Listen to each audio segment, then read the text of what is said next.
Al singolare diciamo la pizza, ma al plurale diventano le pizze. Gender and plural. Gender. In Italian, nouns are either masculine or feminine. Most masculine nouns take the article il.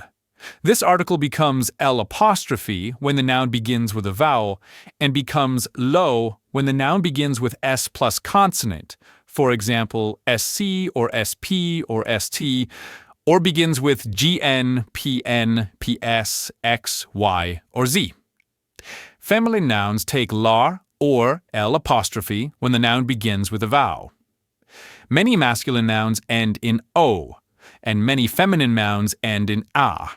Both masculine and feminine nouns can end in e. Plural. Unlike English, where you generally add letters, s or es, to make nouns plural, in Italian you change the final letter.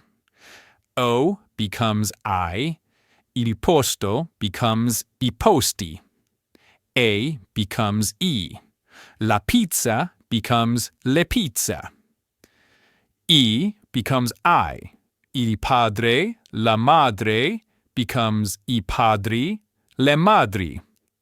Articles change as follows. Masculine. Il becomes I.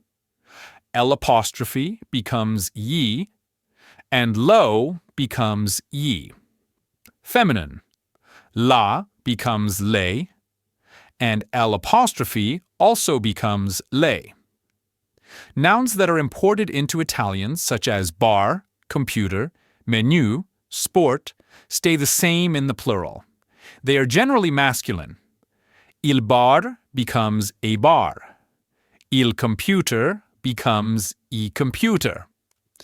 Il menu becomes I menu. And lo sport becomes gli sport. Plural spelling changes. Most nouns ending in ko, ka, go, and ga, often requiring h inserting in the plural to retain the hard k and g sounds. Il parco becomes I parchi. La banca becomes le banche. Il lago becomes I laghi. And la targa becomes le targhe. Where spelling changes occur in the plural, we have included the plural ending.